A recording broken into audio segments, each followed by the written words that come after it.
आज की क्लास में हम लोग एक नया चैप्टर स्टार्ट करने जा रहे हैं साइंस का। That is some natural resources. बहुत ही प्यारा सा ये आप लोगों का चैप्टर है।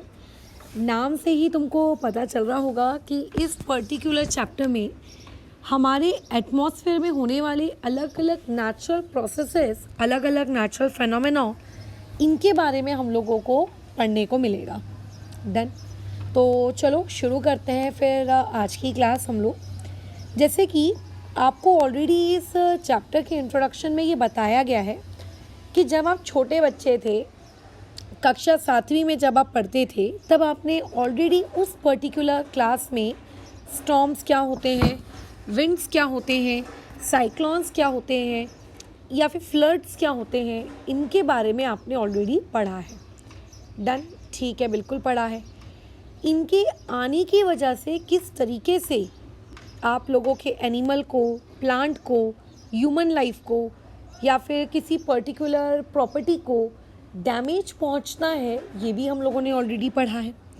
तो आज का जो हमारा ये चैप्टर है, यानी कि सम नेचुरल फेनोमेना, इस पर्टिकुलर चैप्टर में ऐसे ही कुछ डिस्ट्रक्टिव नेचुरल कैलेमिटीज़ के बारे में इस पर्टिकुलर चैप्टर में हम लोग पढ़ने जा रहे हैं।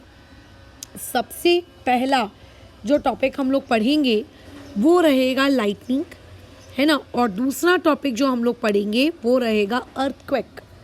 अर्थक्वेक को अगर मैं हिंदी में बात करूँ तो इसे कहते हैं भूकंप। ठीक है, अच्छा। और आप लोगों का जो लाइटनिंग है, इस लाइटनिंग को कहते हैं बिजली गिरना। जब बारिश होती है ना, बारिश की वजह से जो आसमान में आपको एकदम ज़ोर से आवाज़ आती है, तड़ तड़ तड़ तड़, that is basically your lightning, that is basically the बिजली गिरना। तो ये दोनों के दोनों नेचुरल फिनोमेना है और इन दोनों फिनोमेना की वजह से जो आपकी ह्यूमन लाइफ है एज वेल एज जो प्रॉपर्टी है अलग अलग प्रकार की, इनको डैमेजेस होता है। अब अर्थक्वेक के बारे में तो तुम लोगों ने खैर सुना ही होगा।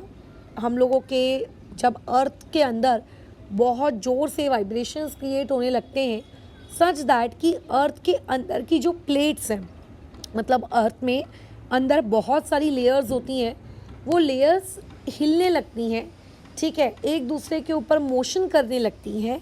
That particular phenomena is known as earthquake. अब ये जो लाइटनिंग फिनोमेना है, ये लाइटनिंग फिनोमेना यानी कि होता क्यों है। जैसे कई बार आपने देखा होगा कि कहीं बिजली का खंभा है, उस पर्टिकुलर बिजली के खंभे में कहीं आपको चिंगारी निकलती हुई दिख रही है ना, क्योंकि वहाँ पे आपकी वायर लूज़ होती है या फिर एक्सेट्रा एक्सेट्रा। तो वो जो चिंगारी जब निकलती है, उस पर्टिकुलर फिनोमेना को हम लोग कहते हैं लाइटनिंग। लेकिन यही सेम फिनोमेना बिना बिजली की तारों के हम लोगों के आसमान में भी होता है। जब बहुत तेज़ आप लोगों की बारिश कड़कती है, मतलब बारिश होती है, हवाएं चलती हैं, तो अचानक से एटमॉस्फेयर में आप लोगों को स्पार्क उसी तरीके का देखने को मिलता है, राइट। तो होता कैसा था कि पुराने ज़माने में लोगों को बिल्कुल भी पता नहीं था, एकदम आइडिया नहीं था कि आखिर ये पर्टिकुलर लाइटनिंग आखिर होती क्यों है। ठीक है, उन्हें लगता था कि यार ये जो आप लोगों का लाइटनिंग है, ये कुछ ऐसा फिनोमेना हो सकता है जब हमने कुछ ऐसा बुरा कर दिया हो या हमसे कोई ऐसा पाप हो गया हो कि हमारे भगवान हमसे नाराज़ हैं, उसी के लिए हम लोगों को ये इसका मतलब दिखा रहे हैं, अपना गुस्सा दिखा रहे हैं, क्रोध दिखा रहे हैं, है ना। उन्हें इसके पीछे का साइंटिफिक रीज़न नहीं पता था। बाद में एक्सपेरिमेंट्स किए गए, ठीक है, आप लोगों के इस एक्सपेरिमेंट्स के वाया ये चीज़ बताई गई कि भैया ये आप लोगों का जो बादल का कड़कना होता है और उसके अंदर से आप लोगों की जो बिजली निकलती है, ये बिजली किसी भगवान के गुस्सा होने की वजह से नहीं निकल रही है कि हमने कुछ पाप कर दिया है और पाप करने की वजह से आप लोगों ने ये बिजली आपको देखने को मिल रही है। होता कैसा है कि हमारे एटमॉस्फेयर में क्लाउड्स फॉर्म होते हैं। क्लाउड्स कैसे फॉर्म होते हैं ये लोग आप 9th स्टैंडर्ड में पढ़ेंगे। 9th स्टैंडर्ड में अगेन आपके पास एक चैप्टर आएगा नेचुरल रिसोर्सेज। तो उस वाले चैप्टर में अगेन आप ये जो क्लाउड फॉर्मेशन है ना, इस वाले टॉपिक के बारे में बातचीत करेंगे। बट जब भी एक क्लाउड फॉर्मेशन होता है, तो क्लाउड फॉर्मेशन होने के बाद अगर मान के चलते हैं वहाँ पे क्लाउड्स में चार्जेस एक्यूमुलेट हो जाएं, चार्जेस का मतलब पॉजिटिव चार्ज, नेगेटिव चार्ज, इस तरीके से चार्जेस अगर वहाँ पे एक्यूमुलेट हो जाएं, एक्यूमुलेट का मतलब होता है जमा हो जाएं, तो उस जमा होने की वजह से वहाँ पे बिजली क्रिएट होती है, या फिर मैं कहूँ बिजली कड़कती है, या फिर वहाँ पे क्या होती है, लाइटनिंग होती है। तो लाइटनिंग के होने का रीज़न क्या है? अगर कोई वन वर्ड में पूछे तो लाइटनिंग के होने का रीज़न है accumulation of charges in the cloud. Paper में आपको 1 मार्क के क्वेश्चन के लिए आराम से पूछा जा सकता है कॉज ऑफ लाइटनिंग। जो आपके आसमान में बिजली कड़कती है, उस कड़कने वाली बिजली के आखिर कॉज क्या है? So what is the cause? Accumulation of charges in the cloud. ठीक है, ओके। तो खैर अब ये हम लोगों को पता तो चल गया कि क्लाउड में एक्यूमुलेशंस होते हैं, है ना, जिसकी वजह से ये बिजली कड़कती है। क्या इस बिजली के कड़कने की वजह से हम लोगों को क्या कोई नुकसान हो सकता है क्या? डेफिनेटली, ठीक है, क्योंकि ये भी तो एक तरीके से चार्ज ही है। आपके घर में जो अलग अलग डिवाइसेस में बिजली आती है, जैसे पंखे में आ रही है, लाइट में आ रही है, ये क्या है? ये भी तो फ्लो ऑफ चार्ज ही है। उस बिजली को भी तो चार्ज ही कहते हैं, उसके पास भी चार्ज होता है। Flow of charge is basically A current. Current क्या है? जब चार्जेस आप लोगों के फ्लो होते हैं तो उस चार्जेस के फ्लो होने को ही हम लोग क्या कहते हैं? करंट कहते हैं। ज़रूरी नहीं है कि करंट सिर्फ बनाया जाता है ना, या ज़रूरी नहीं है कि चार्जेस के थ्रू करंट से आसमान में बनता है। हम हमारी डे टू डे लाइफ में भी चार्जेस को फ्लो होते हुए देख सकते हैं। कैसे देख सकते हो मैडम आप अपनी डे टू डे लाइफ में चार्जेस को फ्लो होते हुए? तो कुछ पता है, बहुत ही फेमस छोटे छोटे प्यारे प्यारे से इलस्ट्रेशंस हैं। जैसे कि देखो, एक इलस्ट्रेशन ये है, जब यूजुअली हम अपने घर में किसी पर्टिकुलर इवेंट में क्या करते हैं, बलून्स लेकर आते हैं, बलून्स को फुगाते हैं। हम चाहते हैं कि बलून्स को हम हमारी दीवार पे क्या कर दें, चिपका दें, है ना, ठीक है।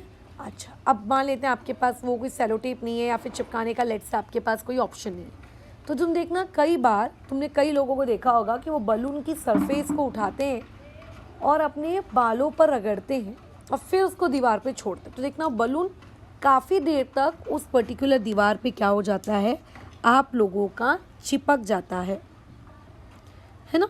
ऐसा भी होता है। क्यों चिपका? क्योंकि जब हम लोगों ने उस पर्टिकुलर बलून को अपने बालों के साथ, स्पेशली वो बाल जिसमें तेल नहीं लगा हो, ठीक है, उसके साथ जब हम लोग रब करते हैं तो वहाँ पे हमारी इस तरीके से विगरस रबिंग की वजह से, हमारे इस तरीके से ज़ोर ज़ोर से देखना बलून को घिसने की वजह से वहाँ पे चार्जेस डेवलप हो जाती हैं। हमारे बाल और उस बलून के बीच में क्या हो जाते हैं, चार्जेस डेवलप हो जाते हैं। यही सेम चीज़ देखना तुमको अपने घर में बाल में जब अपन कंघी करते हैं, स्पेशली लड़कियों के बाल क्योंकि बड़े होते हैं, उनके इसमें ये फिनोमेना ज़्यादा देखने को मिलता है। ठंडी के सीज़न में जो बाल होते हैं वो काफ़ी हद तक ड्राई हो जाते हैं, स्किन भी हो जाती है ड्राई, बाल का तो क्या करें, खैर।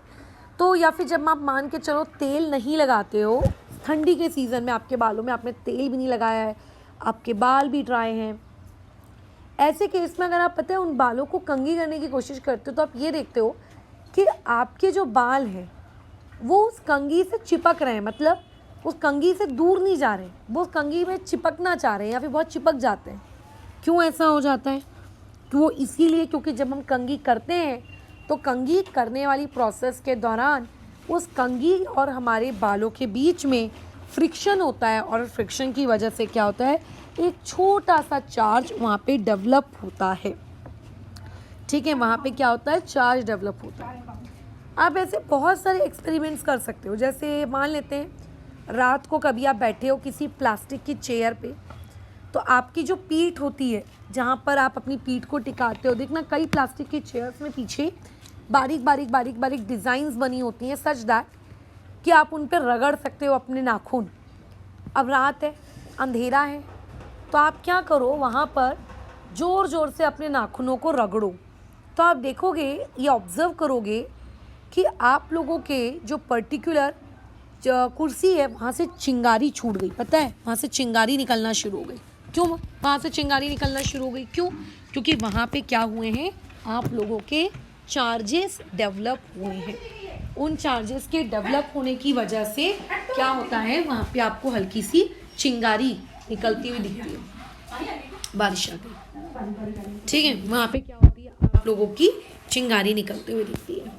ऐसे ही देखना, आप जब छोटे थे तो आपने एक दो एक्सपेरिमेंट्स और किए होंगे कि अगर मान लेते हैं आपके पास एक पर्टिकुलर सिल्क का कपड़ा है, तो सिल्क के कपड़े के ऊपर आप इबोनाइट रॉड को रब करते हो, फिर आप ये देखते हो कि जब हम उस सिल्क के कपड़े के ऊपर इबोनाइट रॉड को रब करते हैं, है ना, तो क्या हो जाता है कि आपकी जो इबोनाइट रॉड है वो बेसिकली क्या हो जाती है, चार्ज हो जाती है।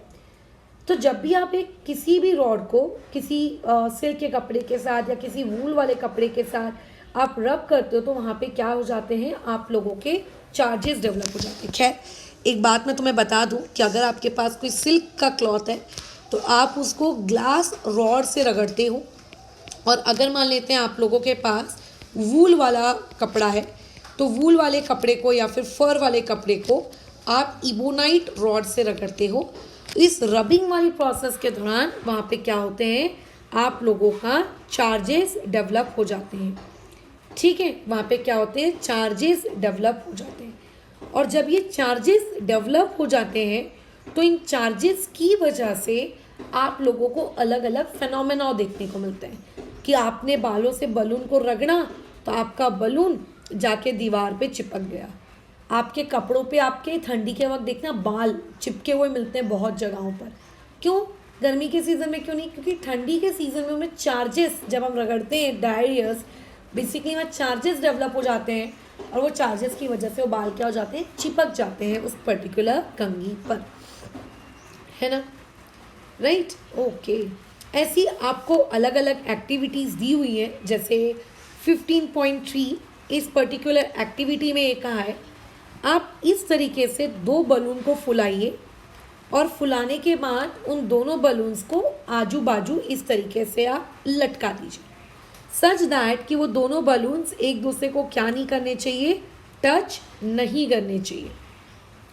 अब वो क्या कह रहा है, अब वो ये कह रहा है कि अब आप एक काम करो, उन दोनों बलून्स को आप रब करो, किससे, एक वूलन क्लॉथ से, और रब करने के बाद आप क्या देखोगे, आप रब करने के बाद वो ये देखने को मिलता है ये कि वो दोनों बलून एक दूसरे से क्या हो रहे हैं, दूर जा रहे हैं। मतलब पहले एक दूसरे के आजू बाजू इस तरीके से पैरेलली वो क्या थे, खड़े हुए थे, है ना, लेकिन जब आपने उन्हें वुलन क्लॉथ से अगर आपने उनको क्या किया, रब किया और उनको फिर वापस पास पास खड़े होने के लिए कहा, तो उन्होंने बोला नो, हम एक दूसरे के आजू बाजू नहीं खड़े होंगे। क्यों नहीं खड़े होंगे, उन्होंने बोला कि हम दोनों एक दूसरे से दूर जाएंगे। दूर जाने को, एक दूसरे से दूर जाने को हम लोग क्या कहते हैं, रिपल करना कहते हैं, यानी यहाँ पर बलून एक दूसरे को बेसिकली क्या करेंगे, रिपल करेंगे, ठीक है, यहाँ पे बलून एक दूसरे को बेसिकली क्या करने वाले हैं, आप लोगों का रिपल करने वाले हैं। तो इससे क्या समझ में आया कि आखिर ये 2 बलून्स अलग अलग गए क्यों, क्योंकि पहले तो ये 2 बलून्स एक साथ खड़े थे, आखिर ऐसा क्या हुआ कि ये दोनों बलून्स अलग हो गए। तो देखो, जब आपने उस बलून को वूलन वाले क्लॉथ के साथ रगड़ा तो इस पर्टिकुलर ग्रीन वाले बलून पे चार्जेस डेवलप हुए, ठीक है, यहाँ पे क्या हुए, चार्जेस डेवलप हुए। ये जो आपका ऑरेंज वाला बलून है, इस ऑरेंज वाले बलून पे भी आपके क्या हुए, चार्जेस डेवलप हुए। अब देखो, बलून, दोनों बलून सेम मटेरियल से बना हुआ है, ठीक है, दोनों बलून सेम मटेरियल से बने हैं, दोनों को हमने वूल से रब किया तो वूल भी दोनों का सेम मटेरियल ही है। तो ऐसे में यहाँ जो चार्जेस डेवलप हुए और यहाँ जो चार्जेस डेवलप हुए, ये दोनों के दोनों कैसे हैं, सेम चार्जेस हैं। कैसे हैं ये दोनों के दोनों, सेम चार्जेस हैं। तो जब हम उन 2 सेम चार्जेस वाले ऑब्जेक्ट को एक दूसरे के पास लाने की आपने कोशिश की, तो आपने ये देखा कि वो सेम चार्जेस वाले लोग एक दूसरे के पास नहीं रहना चाहते, वो एक दूसरे से क्या हो गए, दूर हो गए, वो एक दूसरे से क्या हो गए, दूर हो गए, राइट। और जब इस तरीके से चीज़ें एक दूसरे से दूर हो जाती हैं तो इसे साइंटिफिक लैंग्वेज में क्या कहते हैं, रिपल ईच अदर। तो ऊपर की बातचीत से हमें क्या कंक्लूजन निकल में क्या आया कि जब आप दो ऑब्जेक्ट्स को आपस में रब करते हो तो उनके बीच में नो डाउट क्या होते हैं, चार्जेस क्रिएट होते हैं। अगर दोनों ऑब्जेक्ट सेम है, दोनों ऑब्जेक्ट को आपने सेम मटेरियल से रब किया तो दोनों में सेम चार्जेस क्रिएट होंगे। हाँ, ये हो सकता है किसी में ज़्यादा हो किसी में कम हो, बट दोनों में सेम टाइप के चार्जेस क्रिएट होंगे, सेम टाइप के। मतलब मान लेते हैं पहले वाले पे निगेटिव है तो दूसरे वाले पे भी अगर निगेटिव क्रिएट हुआ तो ये जो दोनों निगेटिव अगर आप इनको पास रखने की कोशिश करोगे तो ये दोनों निगेटिव पास नहीं रहेंगे, ये दोनों निगेटिव एक दूसरे को रिपेल करेंगे।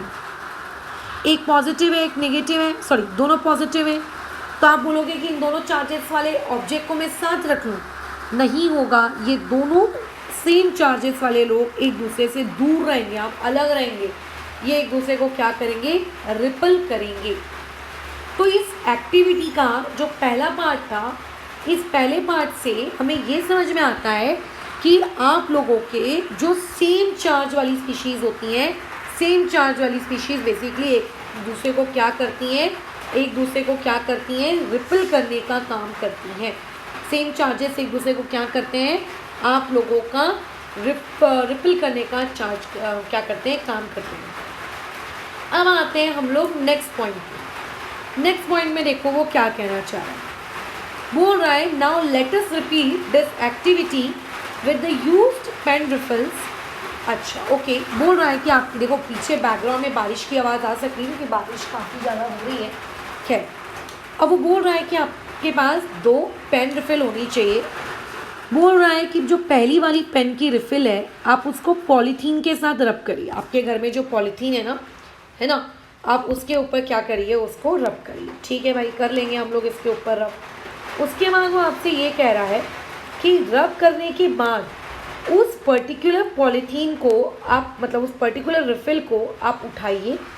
उठाने के बाद आप उसको क्या करिए, ग्लास टम्बलर के ऊपर रख दीजिए। ग्लास टम्बलर का मतलब आप ऐसा मान के चलो, एक कांच का ग्लास, ठीक है, बराबर। आप उसे कांच के ग्लास के ऊपर जाके इस तरीके से टिका कर रख दीजिए।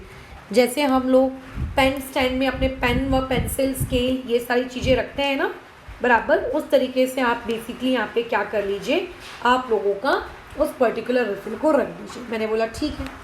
अब देखो आगे वो क्या कह रहा है, बोल रहा है रब the other refill also with polythene. मतलब जो आपकी दूसरी रिफिल है आप उसको भी पॉलीथीन से ही रब करिए और उसके बाद उस रिफिल को उठाकर क्या कर दीजिए, वापस से टम्बलर में रख दीजिए। ठीक है, वो बोल रहा है कि आपको क्या दिखता है कि वो दोनों जो पर्टिकुलर रिफिल्स थी उनके बीच में आपको क्या देखने को मिलता है। तो देखो पहली वाली रिफिल और जो आपकी सेकेंड वाली रिफिल है, दोनों की दोनों सेम मटेरियल से बनी हुई है। मतलब पहली वाली रिफिल अगर प्लास्टिक से बनी है तो दूसरी वाली रिफिल भी प्लास्टिक से बनी है ना। पहली वाली रिफिल को हमने किससे रब किया, पॉलीथीन से रब किया, तो हमने दूसरी वाली रिफिल को भी पॉलीथीन से रब किया। मतलब दोनों का मटेरियल भी सेम है और दोनों को आप रब कर रहे हो वो वाला मटेरियल भी सेम है, इसीलिए दोनों के पहले तुमको रब किया। तो रब करने से वहाँ पे क्या होंगे, चार्जेस डेवलप होंगे। जब भी आप दो चीज़ों को रब करते हैं, जैसे आपने पुराने ज़माने में सुना होगा ना, फायर की डिस्कवरी कैसे हुई। पुराने ज़माने के आदि मानव लोग पत्थर को आपस में रगड़ रहे थे, पत्थर के रगड़ने की वजह से वहाँ पे उनको स्पार्क प्रोड्यूस होता हुआ दिखा। फिर उन्होंने कहा ओ यहाँ से तो आग बन गई, राइट। तो वैसे ही यहाँ पे बोला जा रहा है कि अगर आप मान के चलते हैं, उन्हें आपस में रब करते हैं, वो भी सेम मटेरियल वाली चीज़ से रब करते हैं, तो चार्जेस डेवलप होंगे। और जो चार्जेस वहाँ डेवलप होंगे वो कैसे होंगे, लाइक मैं इस पर कमेंट नहीं कर रही हूँ कि वहाँ पे आपका पॉजिटिव चार्ज डेवलप होगा कि यार वहाँ पे नेगेटिव चार्ज डेवलप होगा। भाई जो भी चार्ज डेवलप हो, बट दोनों पे सेम चार्ज डेवलप होगा। मतलब पहली वाली रिफिल पे भी लेट से पॉजिटिव और लेट से दूसरी वाली रिफिल पे भी पॉजिटिव। तो अगर आप इन दोनों रिफिल्स को एक दूसरे के आजू बाजू रखने की कोशिश करोगे तो क्या ये दोनों रिफिल्स आपस में एक दूसरे के आजू और बाजू रहना चाहेंगी। पहली वाली रिफिल बोलेगी तेरे पास भी वही चार्ज है, दूसरी वाली रिफिल भी बोलेगी तेरे पास भी वही चार्ज है, हट हमको नहीं रहना, ठीक है, हट हमको नहीं रहना, राइट। तो हाँ, तो देयरफॉर होगा क्या, आप लोगों की वो दोनों रिफिल एक दूसरे से दूर जाने की कोशिश करेंगी, यानी कि यहाँ पे भी क्या होगा, रिफल्स एक दूसरे को रिपल करेंगे। तो इससे ये शिक्षा मिलती है, चाहे मटेरियल कोई सा भी हो, इससे ये शिक्षा मिलती है चाहे आप किसी भी चीज़ को किसी भी चीज़ से रब करें, अगर सेम चार्जेस डेवलप हो चुके हैं तो सेम चार्जेस डेवलप हो जाने की वजह से हमेशा वो दोनों ऑब्जेक्ट्स एक दूसरे को रिपल करेंगे। यही सेम चीज़ आप मैग्नेट के केस में भी देख सकते हैं। अगर मान लेते हैं आपके पास दो मैग्नेट के टुकड़े हैं, है ना, सच दैट कि वो दो मैग्नेट के टुकड़े सेम पोल्स के, मतलब दोनों नॉर्थ पोल के, और दोनों नॉर्थ पोल वाले आप उन मैग्नेट्स को पास लाने की कोशिश कर रहे हो, तो वो कभी पास नहीं आएंगे। पता है, हमेशा आप अपने करके देखना ये वाली एक्टिविटी कभी घर में, दो मैग्नेट की बार लेना, आप उनके दोनों एंड्स को चिपकाने की कोशिश करना। अगर वो दोनों एंड्स चिपक गए, इट मीन्स कि मैग्नेट का एक कोना नॉर्थ पोल से बना है और जो उसका दूसरा कोना है वो साउथ पोल से बना है। लेकिन अगर दोनों नहीं चिपक रहे होंगे ना, तो आपके हाथों को एक अजीब सा फोर्स फील होगा। आपको ऐसा लगेगा कि कोई आपके हाथों को बेसिकली क्या हो रहा है, पीछे खींच रहा है, ताकि आपके मैग्नेट्स दूर जा सके, ताकि आपके मैग्नेट्स क्या हो सके, दूर जा सके, है ना। कोई आपके हाथों को क्या कर रहा है, खींच रहा है। डन। तो ऐसे केस में वहाँ पे ये समझ में आ जाएगा कि ये दोनों के दोनों जो पोल्स हैं मैग्नेट के, जिन्हें आप पास लाने की कोशिश कर रहे हैं, ये दोनों आपके क्या हैं, सेम किससे बने हुए हैं, पोल से बने हुए हैं। ठीक है, तो ऐसे केस में क्या होगा, वो मैग्नेट के पोल्स कभी भी पास में नहीं आएंगे। ठीक है, वो मैग्नेट के पोल्स पास में कभी भी नहीं आएंगे। दिस शोज दैट कि वो दोनों पोल्स में क्या था, सेम प्रकार का चार्ज था। तो इससे एक बात तो समझ में आ जाती है कि अगर चार्जेस सेम है तो सेम चार्जेस हमेशा एक दूसरे को क्या करेंगे, रिपल करेंगे। ठीक है, हमेशा एक दूसरे को क्या करेंगे, रिपल करेंगे। लेकिन देखो, जब यहीं पे अपन एक पार्ट बी इस एक्टिविटी का करते हैं, जैसे इस एक्टिविटी के स्टार्टिंग में हमने क्या लिया था, बलून लिया था। तो देखो आपने यहाँ पे बलून ले लिया। इस एक्टिविटी के सेकंड पार्ट में हम लोगों ने रिफिल ली थी, तो देखो यहाँ पे हमने रिफिल ले ली। तो यहाँ पे इसके ऊपर एक अलग चार्ज है ना, क्योंकि आपने उसको रब किया है वूलन क्लॉथ से, और यहाँ नीचे आपने रब किया है उसको पॉलीथीन जैसी किसी चिकनी चीज़ से। तो यहाँ पे इस बार बलून और इस बार रिफिल, इन दोनों पे कैसे हैं, आप लोगों के डिफरेंट चार्जेस हैं। राइट, यहाँ पे क्या है, डिफरेंट चार्जेस हैं। तो डिफरेंट चार्जेस होने की वजह से यहाँ पे क्या होगा, जब आप इन दोनों चीज़ों को एक दूसरे के पास लाने की कोशिश करोगे तो ये आपस में कभी भी देखना एक दूसरे को रिपल नहीं करेंगे, ये एक दूसरे के पास चिपकने की कोशिश करेंगे, एक दूसरे को क्या करेंगे, अट्रैक्ट करेंगे। तो पहले वाले पार्ट से क्या समझ में आया कि दोनों बलून्स के पर क्योंकि सेम चार्ज था तो इसीलिए वो दोनों ने एक दूसरे को रिपल किया। और दूसरी वाली एक्टिविटी से क्या समझ में आया कि अगर दोनों के ऊपर डिफरेंट चार्जेस हम क्रिएट कर दें तो डिफरेंट चार्जेस क्रिएट करने की वजह से क्या हो जाएगा, वो एक दूसरे को अट्रैक्ट करेंगे। तो यहाँ पे बहुत इम्पॉर्टेंट हमको कुछ रूल्स समझ में आते हैं जो कि हमने आज की क्लास से डिस्कस करके बाहर निकाले। और वो रूल्स क्या हैं, वो रूल्स ये हैं कि like charges ripple each other, ठीक है, और जो अनलाइक चार्जेस होते हैं ये बेसिकली अट्रैक्ट ईच अदर।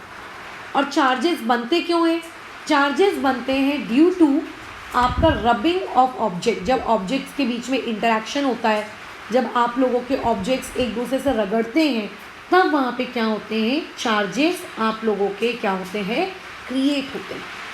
इससे हमें एक चीज़ और समझ में आती है कि चार्जेस दो प्रकार के होते हैं। एक होता है आप लोगों का ऐसा चार्ज जो सेम होता है जिसकी वजह से रिपल्शन होने आने लगता है, और एक होते हैं आपस में अलग अलग चार्जेस जिनकी वजह से चीज़ों के बीच में क्या होता है, आप लोगों का अट्रैक्शन होता है। तो ध्यान रखना, जब भी हम किसी ग्लास रॉड को और सिल्क को रब करते हैं तो वहाँ पे कौन सा वाला चार्ज क्रिएट होता है, पॉजिटिव।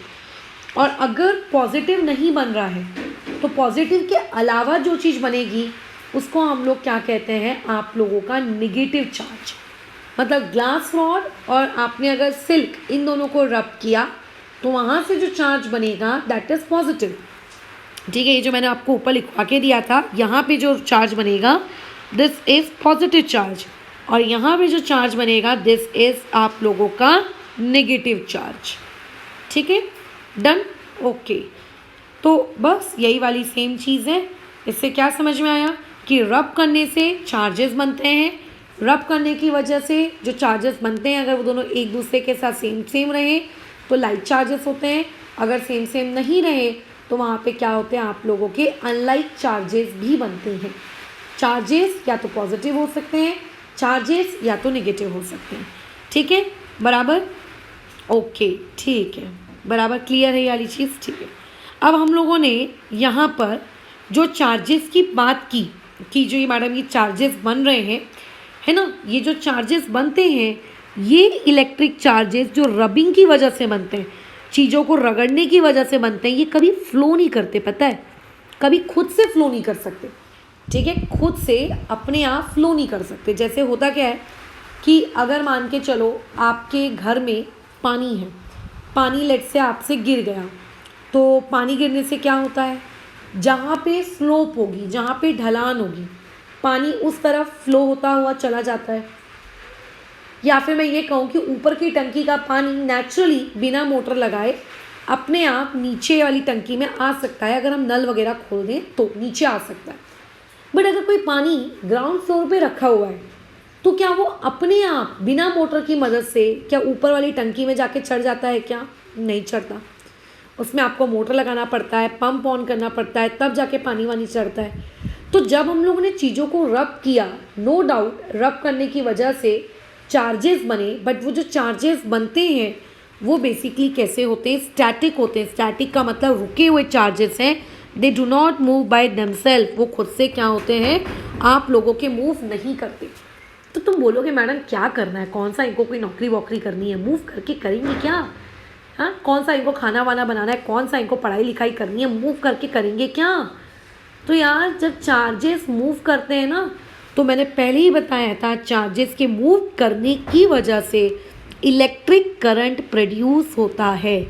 यानी कि इलेक्ट्रिक करंट कब प्रोड्यूस होता है? ठीक है, when electric current is produce, जब आप लोगों के चार्जेस क्या करते हैं, मूव करते हैं।